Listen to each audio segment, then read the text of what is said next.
matter how high a house is, it has to stand on something. And that's something that's tradition. And tradition is history. I'm not throwing out none of my history. None of it. Even the wrong parts you can learn from. But you don't throw it out. For 10 years, we've been fighting the police department to stop choking black men to death.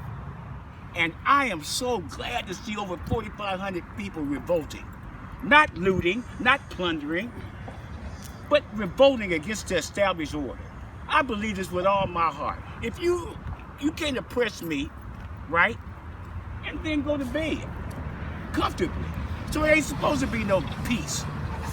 And for people who might be listening to this who give a doggone, burning up a Wendy's don't mean nothing to me, because that's the center of our oppression. It's corporate capitalism. People know who's messing with them when they burn up their bank. They know who didn't give them a loan.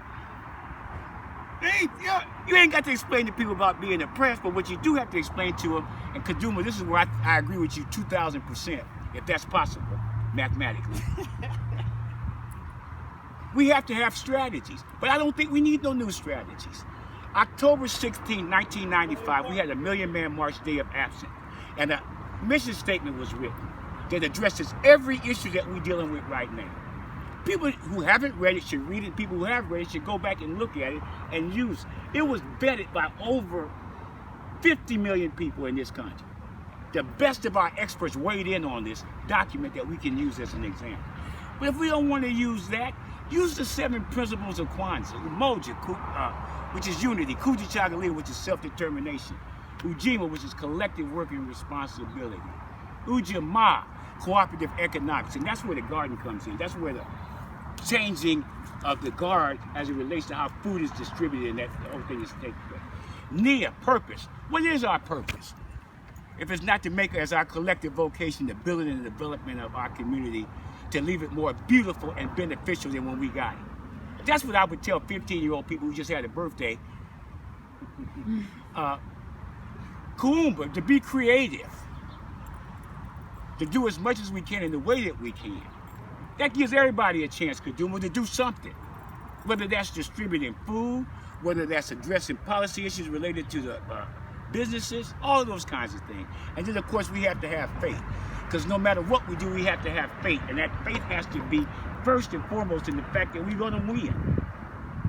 We have to have what Dr. Molefi Asante calls a sense of victorious consciousness, that we're going to win. One of the things you learn, come on, when you get to this age, is not to waste your time with people who start off by talking about what's wrong with black people or what we can't do. You put them people out the meeting quickly because they're not going to do anything. We got to make a distinction between conscious provocateurs and intellectual provocateurs. We're fighting 3 pathologies, and the first and foremost pathology is not the coronavirus. It's the pathology of oppression and structural racism that's been here for a minute, since we got here. That's the first pathology we got to fight. That was swept under the rug. Coronavirus is the second one, and the reason that it's up here is because it's affecting the oppressor too. The virus does not know any persons or class or ethnicities. So now, devil, y'all are caught up in this, so you're gonna have to do something that's different. And there will be a vaccine, and we're going to get through this. But the question becomes, back to the pathology of oppression, who's going to get it first?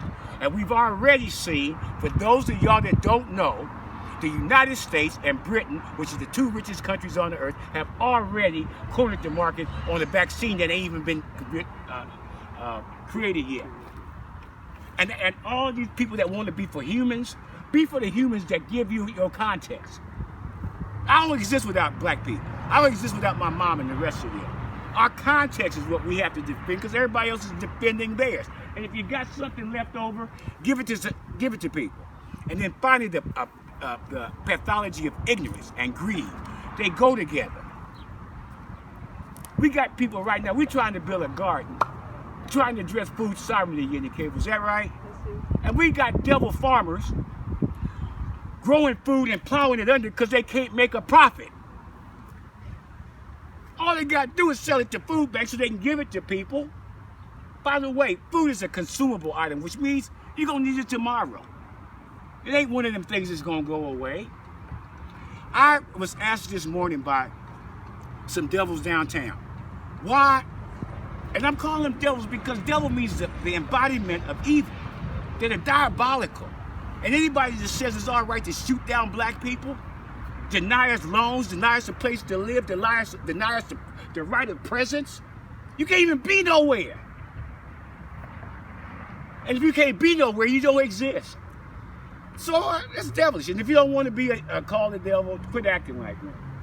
Act angelic and kind. Do like Miss Moss always talks about. Look for the common good. And we have to be black people, and I'm not putting nobody else down. Y'all take this, y'all mantle up, but black people have to be reminded of our traditional role in this country, which is to be the moral vanguard. Anything that's good that's come from our struggle has benefited everybody.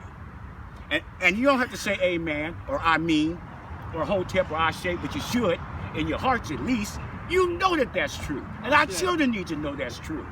We're the ones that the world is counting on. Doggone it. And we're going to do this regardless. And it's never going to be everybody. It's going to always be a dedicated group of committed persons who love one another, who struggle together, and even in our so-called social distancing, we need to be even closer than we ever were before.